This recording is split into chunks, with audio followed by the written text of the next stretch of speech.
Assalamu alaikum. Avec vous, Madame Dirka Urkia. Donc, on va terminer sur les langages de programmation pour le web. Aujourd'hui, on va voir le XML. C'est un langage extensible, aussi utilisé pour le développement web. Donc, on va voir la structure d'un document XML, on va voir la notion de Document Type Definition et le schéma d'un fichier XML. Et aussi, on va voir le XSLT. Donc, on a déjà vu le HTML qui est un langage de balisage pour décrire la structure d'un contenu web. Maintenant, il y a le passage du HTML vers le XML. Donc, premièrement, les acronymes de XML, c'est Extensible Markup Language. Donc, XML, comme son nom l'indique, est une extension du HTML. Donc, il y a des améliorations, il y a des optimisations.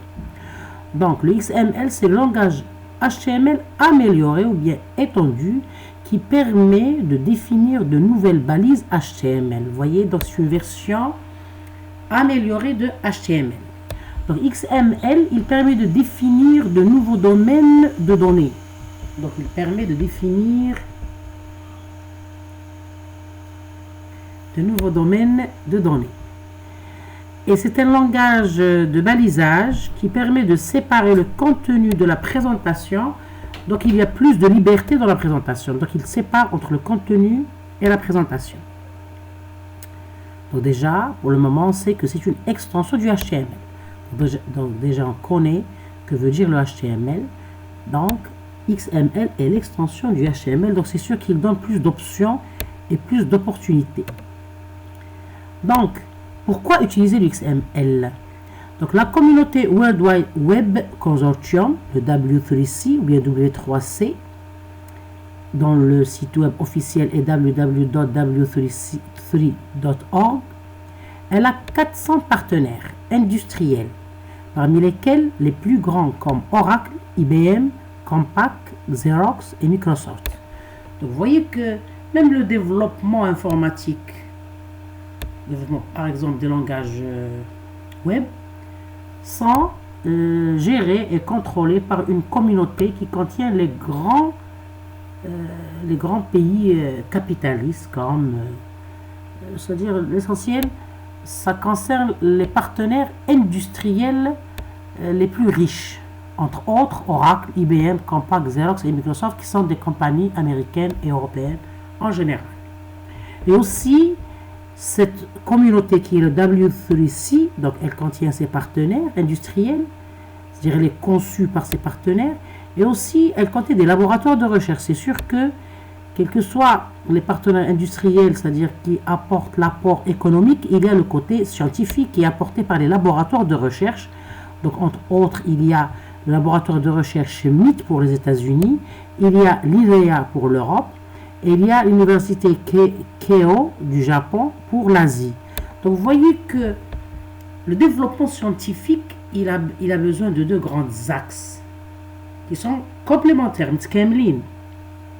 Il y a l'économie, l'irtisab, c'est-à-dire l'argent, et il y a la science, l'ilm.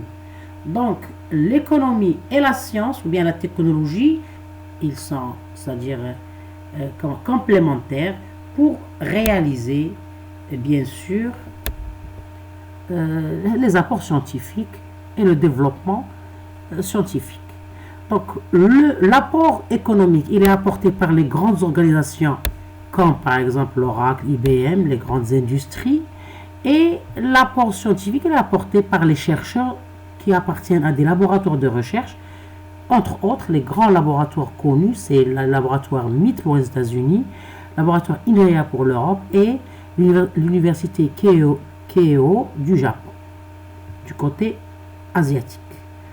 Bien. Donc, cette communauté qui est composée de ces industriels et de ces laboratoires de recherche qui est le W3C, elle a recommandé le XML. Donc, il est recommandé par l'organisation, bien la communauté W3C. Pourquoi? Premièrement, pour les documents web, pour pouvoir les généraliser. Donc, généralisation du code HTML.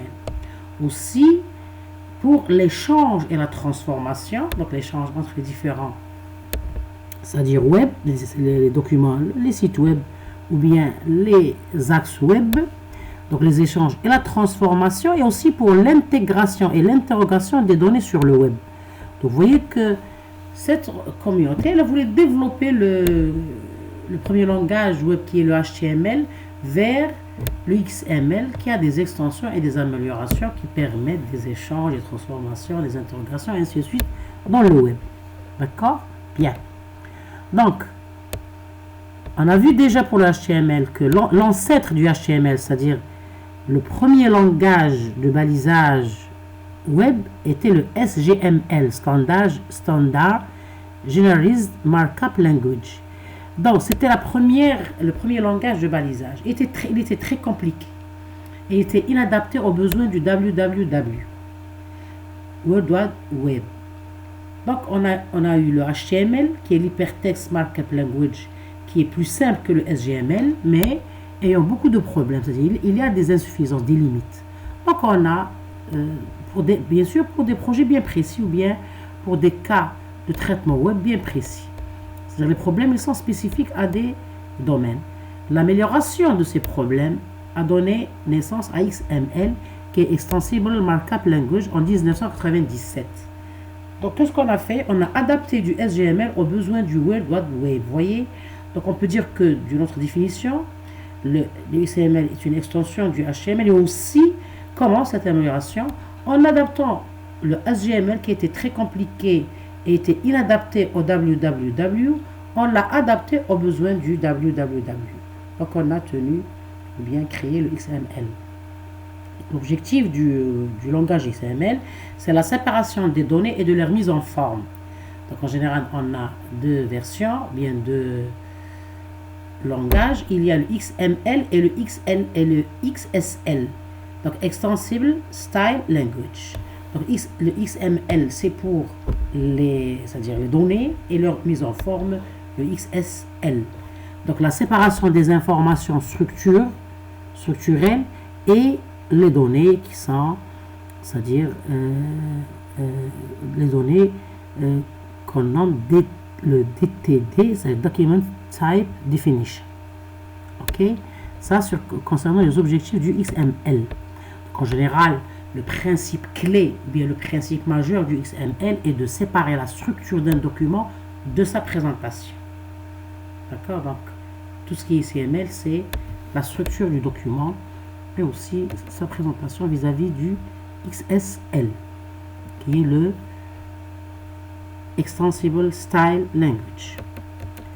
Maintenant, un petit peu d'historique sur le XML. Donc, le XML, c'est un descendant du SGML, qui est le premier langage de balisage, qui date des années 1986, été normalisé par l'ISO 8879. Donc, le SGML, qui est le Standard Generalized Markup Language, était inventé avant le WWW en 1970, la spécification 150 pages, il intègre tous les langages de markup, donc il est très puissant, le SGML, et c'est-à-dire la première application simplifiée du SGML était le HTML qui est adapté aux besoins du WWW. Donc le SGML est très complexe, il n'y a pas d'implémentation unifiée, c'est pour ça qu'on a intégré le XML qui est, comme on vient de le dire, le XML, c'est l'adaptation du SGML qui était très compliqué et inadapté aux besoins du WWW. Donc, on a adapté le SGML aux besoins du WWW. C'est-à-dire, on a pris les points forts du SGML et on l'a simplifié et généralisé avec le XML. Donc, vous voyez que c'est le descendant du SGML. Donc, puisque le SGML était très complexe, il n'y a pas une implémentation unifiée, on a créé le XML qui est une version légère du SGML. Vous voyez, parce que le SGML était c'est un langage complexe. Vraiment, c'est pour les professionnels. Donc, on a créé une version légère qui peut être comprise par tout le monde. La version légère, elle était créée en 1996. Elle était normalisée par la communauté W3C en février 1998. Et pour le moment, on a la version 1. Jusqu'à maintenant, on n'a que la version 1 du XML. C'est sûr qu'il y aurait d'autres versions, bien sûr, avec les améliorations. Quels sont les avantages du langage XML? Premièrement, la lisibilité. Donc, aucune connaissance ne doit théoriquement être nécessaire pour comprendre un contenu, bien le contenu d'un document XML. Vous voyez, il est léger, c'est une version légère du SGML, donc il est simple à comprendre. Il y a l'autodescriptive et extensible. C'est une structure arborescente permettant de modéliser la majorité des problèmes informatiques. Donc, il utilise une structure arborescente qui peut, c'est-à-dire nous aider à mieux comprendre tout problème informatique lié à notre programmation. Il y a la notion de stabilité et portabilité, donc les différents jeux de caractères sont pris en compte. Il est déployable, il peut être facilement distribué par n'importe quel protocole capable de transporter du texte comme HTTP. Il y a l'avantage de l'intégrabilité, donc un document XML est utilisable par toute application pourvue d'un parseur. Que veut dire un parseur? C'est un logiciel qui permet d'analyser du code HTML et du code XML. D'accord? Permet d'analyser et d'interpréter un code XML. Donc il est intégrable à toute application qui peut avoir ce parseur. Et la notion d'extensibilité, un document XML doit pouvoir être utilisable dans tous les domaines d'application. Vous voyez? Donc maintenant, si vous remarquez, l'extension XML de tout code informatique, elle existe et elle nous aide à mieux bien fortifier notre programmation et avoir une programmation de qualité. Donc, aussi, parmi les avantages du XML, le fait qu'il est indépendant, il y a une indépendance entre les outils de présentation, les browsers, et les outils de gestion de l'information, traitement de données. Donc, les différentes présentations sont possibles pour le même document, donc des transformations, il permet la transformation. On peut avoir différentes présentations qui sont possibles pour le même document, et il y a, par le fait qu'il sépare entre la présentation et la gestion. Et on peut faire des interrogations pour des données structurées, c'est-à-dire une interrogation structurée ou bien semi-structurée des différents documents. Donc, quand on dit que le XML il est extensible, donc on va détailler la qualité de l'extensibilité. L'intérêt de disposer d'un format commun d'échange d'informations dépend du contexte professionnel dans lequel les utilisateurs interviennent. Donc, parmi les avantages de XML, c'est qu'il est extensible. Donc, un document XML doit pouvoir être utilisable dans tous les domaines d'application. Donc, bien sûr, selon le contexte de cette professionnel de l'application. Donc, on trouve des versions comme Voice XML, c'est la description, c'est-à-dire des spécifications. Le Voice XML, c'est la description des services vocaux interactifs, lorsqu'il y a une interactivité vocale. Donc, on utilise le Voice XML.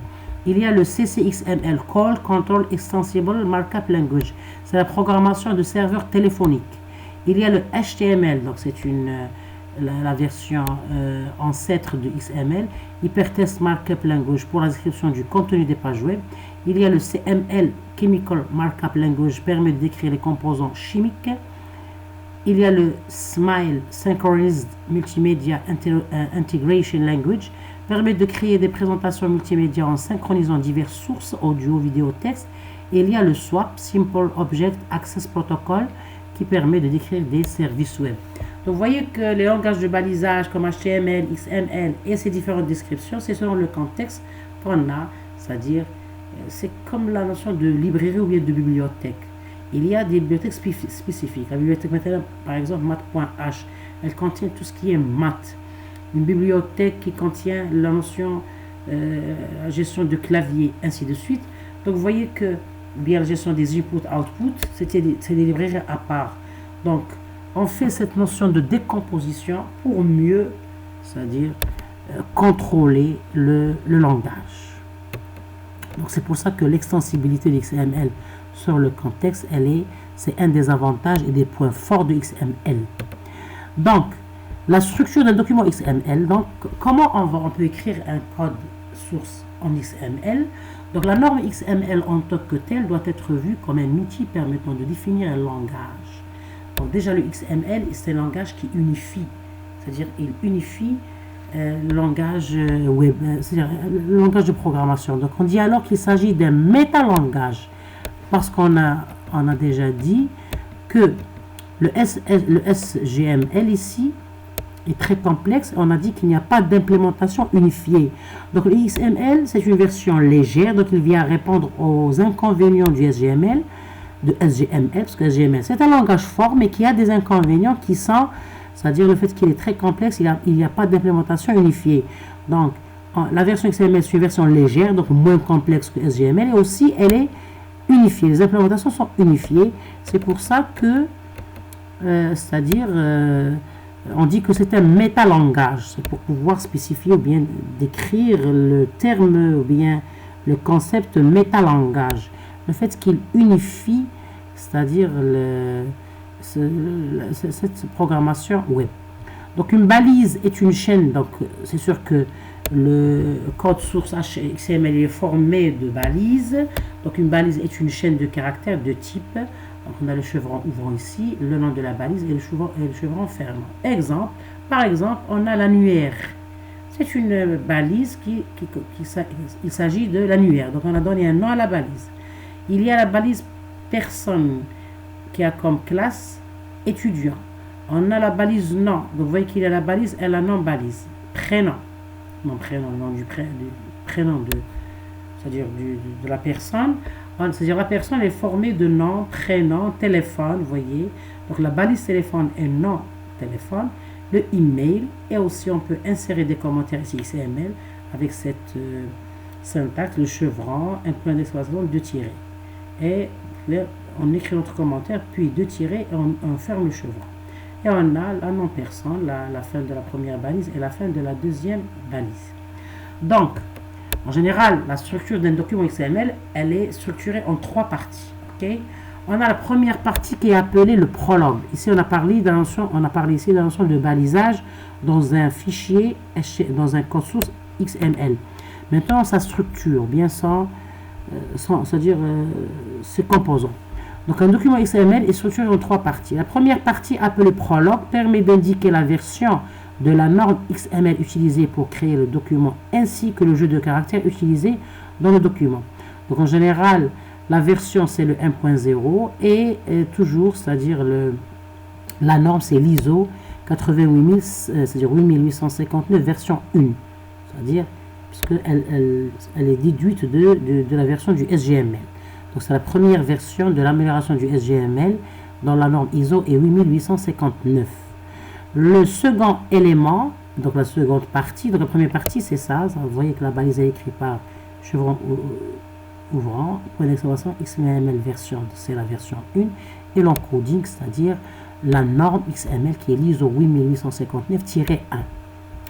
Maintenant, le second élément est une déclaration de type de document, déclaration de la DTD ou du schéma de la feuille de style, c'est optionnel pour la feuille de style.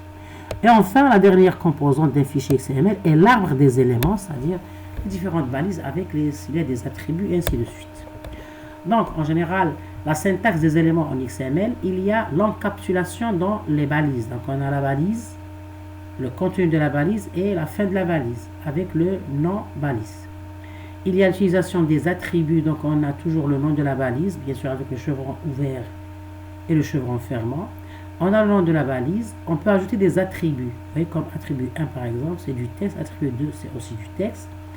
Et bien sûr, dans le XML, par contre, du HTML, il n'y a pas de chevauchement de balise. Donc, on a balise 1, on revient à la ligne balise 2, on revient à la ligne non balise 1 et puis non balise 2.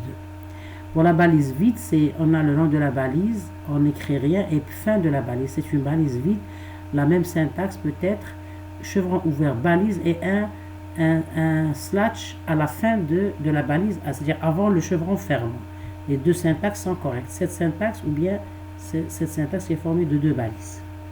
Et la deuxième qui est formée d'une seule balise. D'accord? En général, ça c'est sur le plan syntaxique. Maintenant, les éléments de base en XML sont le DOM et le parseur. Donc, on a vu la structure d'un document écrit en code XML. Donc, par exemple, ici, je vous donne un exemple. Vous voyez, donc on a un exemple. On peut dire que cette écriture-là, c'est la représentation sérialisée ou bien textuelle d'un code XML. Pourquoi on a différencié, on dit la représentation sérialisée? Parce qu'il y a une représentation arborescente sous forme d'un arbre. Ok, on va parler ça tout de suite. Maintenant, je parle de la structure d'un code, la structure d'un fichier écrit en XML. Donc, on a vu la première balise qui montre la version et l'encoding, la norme. Maintenant, on a le nom de la balise, comme ici, par exemple, c'est le cinéma. Et puis, on a le nom du cinéma. On a donné le nom et le non-nom, l'adresse, le nom, l'adresse du cinéma, non-adresse, le bus qui mène à ce cinéma, le numéro de bus et son nom, le nom bus, et puis, donc, vous voyez, le nom cinéma. Bien, ça, c'est sur le plan structure et balisage dans le fichier XML. Maintenant, on va parler des éléments de base d'un fichier, c'est-à-dire en XML. On a deux éléments de base en XML. Il y a le DOM et le parseur. Donc, un parseur, c'est quoi? C'est un programme qui doit être, bien sûr, téléchargé et intégré pour pouvoir être utilisé. Il y a ce parseur, c'est un programme permettant le passage de la forme sérialisée textuelle à la représentation arborescente de DOM. Donc, on a une représentation arborescente de tout fichier XML. Le DOM, c'est quoi? C'est les abréviations de Document Object Model. Donc, c'est un arbre, ce sont des arbres, qu'on le connaît, l'arbre qu'on a appris en théorie des graphes. Donc, on sait qu'un arbre est formé d'une racine avec des nœuds, et puis il y a des feuilles. La fin de l'arbre, c'est des feuilles. Donc, le DOM, Document Object Model, c'est un arbre qui est constitué de nœuds typés. Donc, ces types de nœuds, on a les éléments bien sûr, XML, les commentaires, les valeurs, si on a des attributs, ainsi de suite. Donc, tout ce qui est écrit en code source, il est transformé en un arbre avec des nœuds. Donc, le document a une forme arborescente. Ça, c'est les deux éléments de base dans un fichier XML, le DOM et le parseur. Donc, en général, le document sérialisé ou bien textuel, ce qui est écrit sur le texte, est analysé et on obtient une représentation arborescente, sous forme d'un arbre qui est créé. Cet arbre il est formé d'une racine, bien sûr. Donc, le nœud racine est de type document. Donc, c'est le premier nœud racine qui contient, c'est-à-dire la première balise du document. Et puis, on a les catégories syntaxiques, les commentaires, les balises texte qui se traduisent par différents types de nœuds, les comments, les éléments, les textes, ainsi de suite.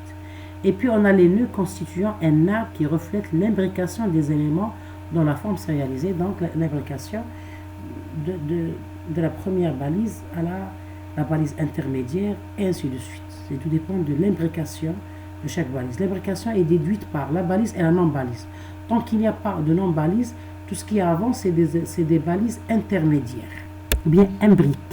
Donc, le mot imbriqué, c'est un terme qu'on trouve toujours beaucoup en informatique. Il y a des alternatives imbriquées, des boucles imbriquées, et ainsi de suite.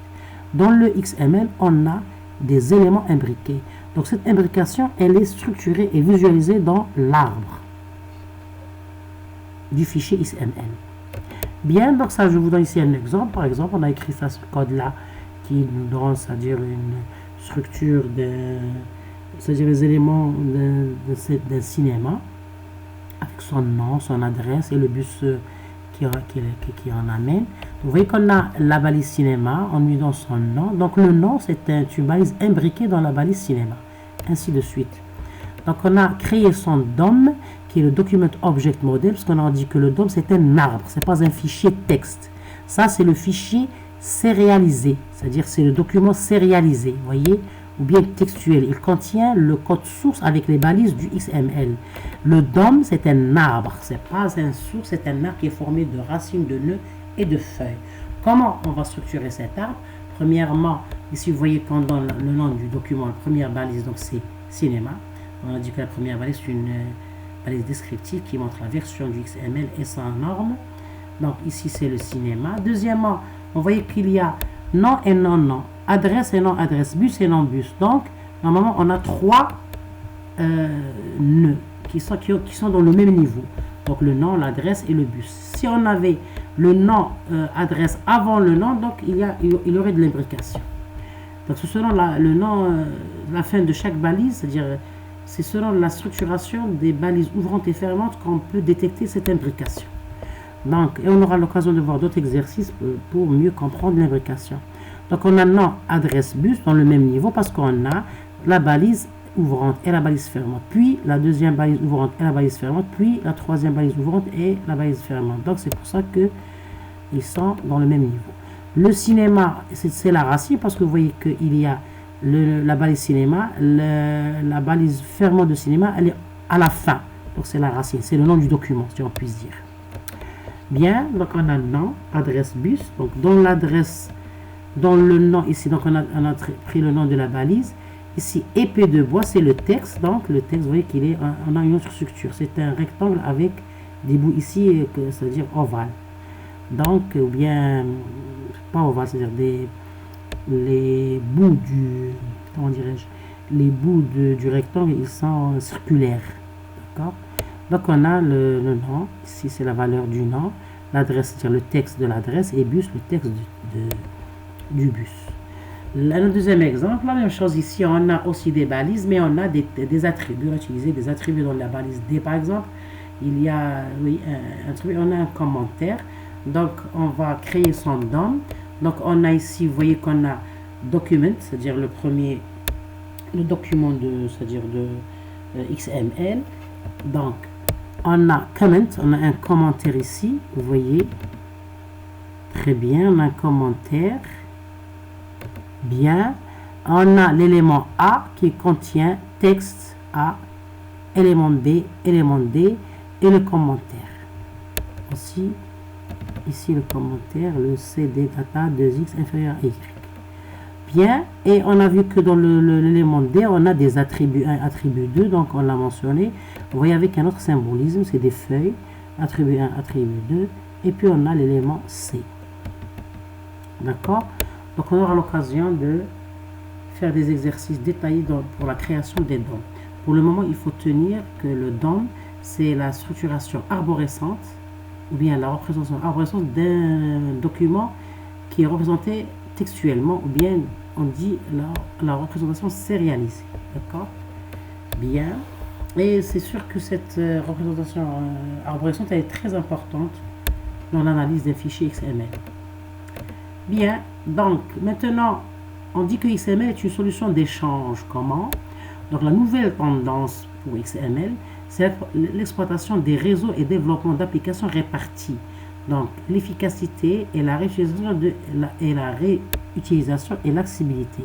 Donc XML, c'est une solution qui permet cette nouvelle tendance qui est l'exploitation des réseaux et le développement d'applications réparties. Donc lorsqu'on a des applications réparties, le XML, il s'adapte à cette nouvelle tendance et à cette optimisation. Donc XML, c'est une solution pour assurer l'échange de données entre systèmes distribués. Donc vous voyez que un des avantages du XML, c'est son utilisation dans les systèmes distribués. Bien sûr, il y a trois concurrents XML. Il y a trois langages qui naissent sous le XML, qui font le COM, le DCOM, Component Object Model et Distributed COM. Et le langage COBRA, Component Object Request Broker Architecture. Il y a le Java RMI, Remote Method Innovation. Et puis il y a XML qui est une solution d'échange comparative à ces trois grands concurrents. Donc XML vient concurrencer ces trois langages. Donc c'est bien, on peut toujours l'apprendre pour faire des applications distribuées ou bien réparties. Pardon.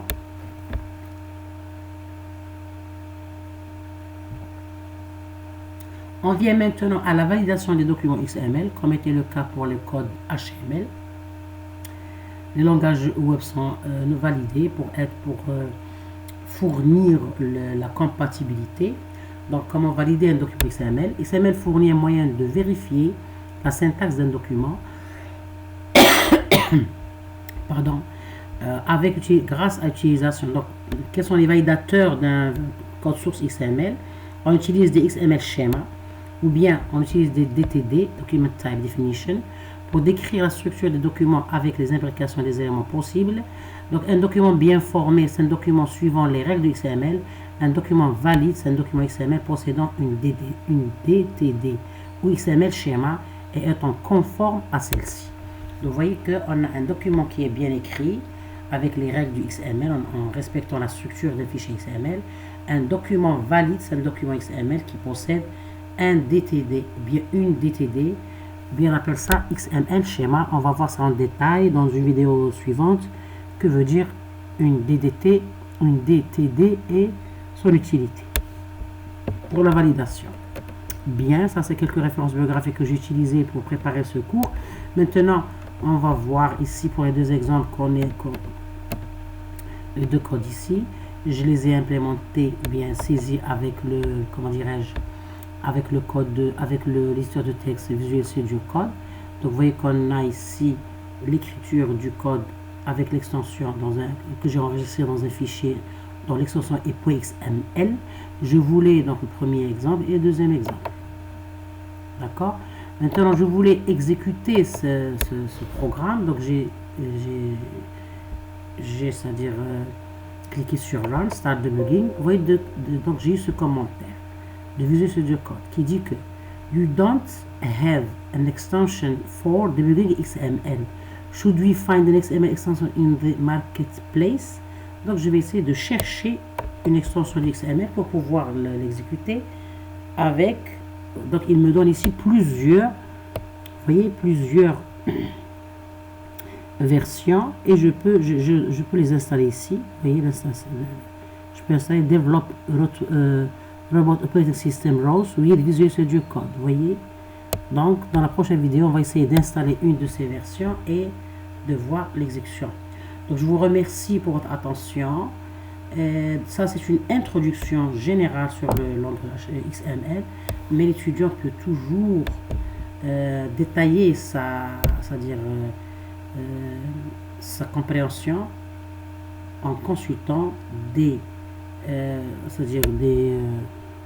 références bibliographiques, comme entre autres celles que je vous cite ici. C'est des liens, c'est des hyperliens que je vais vous laisser dans, c'est des comment dirais-je, des URL que je vais vous laisser dans la description. Donc je vous remercie pour votre attention et à la prochaine vidéo.